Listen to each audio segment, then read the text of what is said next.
Continuación vamos a mencionar dónde debemos de colocar la resistencia.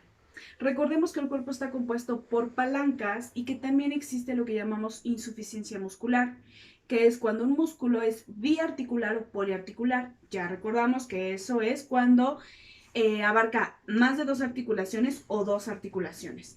Esto hace que el músculo sea insuficiente. ¿Por qué? Porque está actuando en dos articulaciones con movimientos diferentes y conexiones diferentes. Entonces hay que aprender a saber colocar la resistencia a qué altura de la extremidad según el músculo que estemos valorando. Siempre va a ir enfocado al músculo que estemos valorando. Una parte esencial es que la resistencia se aplica a nivel de la inserción terminal del músculo. Para esto, ustedes ya saben todas las inserciones de origen y todas las inserciones terminales de todos los músculos del cuerpo. Vamos a poner un ejemplo.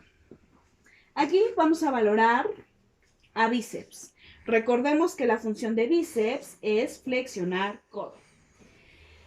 No vamos a enfocarnos tanto a qué parte del hueso está tocando, por lo menos sean visuales. Recordemos que bíceps tiene una porción terminal, que es a nivel de codo, y una porción de origen, que es a nivel de hombro. ¿Para qué? Para generar esto. Por lo tanto, es un músculo biarticular, pasa por hombro, pasa por codo. No vamos a recordar anatomía porque eso ya lo llevaron. Entonces, voy a aplicar resistencia para valorar la fuerza que tiene. Si yo colocara mi resistencia, que es mi mano, la coloco a nivel de su mano, cuando yo le pida al paciente que realice la flexión, vean lo que pasa. Haga flexión. Vean cómo se va la muñeca. La muñeca va a hacer esto.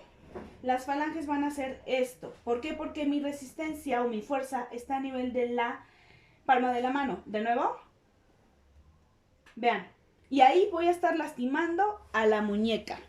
Y no me interesa la muñeca porque no la estoy valorando. No estoy valorando la musculatura del antebrazo, sino estoy valorando la musculatura del brazo, que es el bíceps. Si pongo mi resistencia a nivel de la muñeca, de nuevo, haga el movimiento, por favor. Vean, ya está más estable, incluso, relaje, se nota cómo el paciente está ganando, está venciendo la resistencia. De nuevo. Perfecto. Relaje. Si yo aplicara mi resistencia a mitad del antebrazo, de nuevo, tiene mucha más potencia y mi resistencia se vuelve menos eficaz. De nuevo, vean cómo me gana. Esto es porque la musculatura de este paciente está sana. Obviamente va a ir variando de la musculatura de pacientes con alguna patología o con alguna lesión. Si yo colocara mi resistencia sobre el codo, sería ineficaz. Haga el movimiento. Porque ven, mi mano bloquea el movimiento. Sí se puede realizar, pero no en todo su rango porque lo bloqueo. Por lo tanto, la resistencia tiene que ir lo más cercana a la porción terminal del músculo, sin que la resistencia sea no efectiva. Entonces aquí la opción más viable es a nivel de muñeca o a nivel del antebrazo.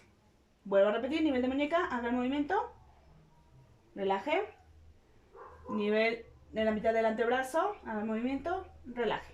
Ahorita yo no puedo aplicar bien la resistencia porque tendría que ponerme así y entonces ustedes no verían. Por eso es que me gana. Ok, en todos los movimientos articulares tenemos cierto rango límite o un rango normal, ya sea flexión de hombro 180, una ABD de 180, va a ir variando dependiendo qué articulación estemos manejando. Se tiene que respetar el rango normal, pero hay que tomar en cuenta que en todas las articulaciones, a mitad de su propio rango de movilidad, generan mayor potencia. ¿Esto por qué? Por la disposición de sus fibras de cada músculo. Es como si yo tuviera el sarcómero en esta posición, tengo los miofilamentos de actina y miosina en relajación, en un músculo en relajación. Todavía no se entrelazan porque no hay contracción. Cuando yo inicio el movimiento de contracción, la función de contracción, ¿qué pasa con estos miofilamentos? Se empiezan a entrelazar.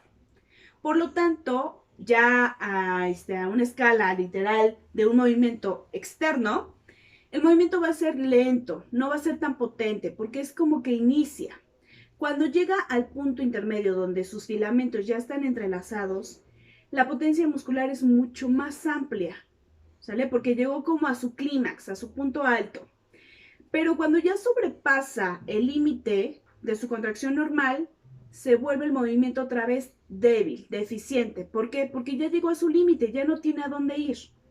Entonces, a este juego entre los miofilamentos de actina y miosina se debe a que en todas las articulaciones el inicio del movimiento es aparentemente débil, llega a la mitad del rango, se vuelve más potente y al final del movimiento se vuelve otra vez aparentemente débil. Lo pongo entre comillas porque no es una lesión, es algo fisiológico normalmente. Aquí está el ejemplo. Ya dijimos dónde colocar la resistencia, lo voy a colocar a nivel de la muñeca. Le pido al paciente que haga el movimiento de flexión. Cuando el paciente inicia el movimiento a esta altura, el paciente lo va a sentir débil, va a sentir que le cuesta mucho trabajo. Y a mí como exploradora voy a examinar, voy a palpar, que literal pareciera como que hasta está temblando su extremidad porque intenta vencer mi resistencia. Veamos el inicio. No sé si perciban que hasta el brazo se hace así porque el paciente lo intenta hacer, pero obviamente le cuesta trabajo. Ahora observen qué va a pasar cuando el brazo llega a esta altura, a la mitad de su rango articular. De nuevo. Vean, aumentó de jalón. ¿Por qué? Porque llegó a la mitad y se vuelve más potente, ya no le cuesta trabajo. Por la disposición que les acabo de mencionar de los miofilamentos, por el sarcómero, por la contracción muscular. Llegó a la mitad, se volvió más potente y ahora cuando intento llegar al máximo de su rango de movimiento, se vuelve otra vez débil. Siga intentándolo. Y vuelve a temblar su mano. ¿Por qué? Porque le está costando trabajo.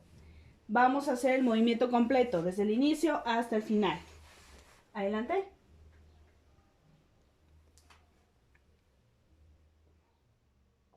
Una última vez y ya.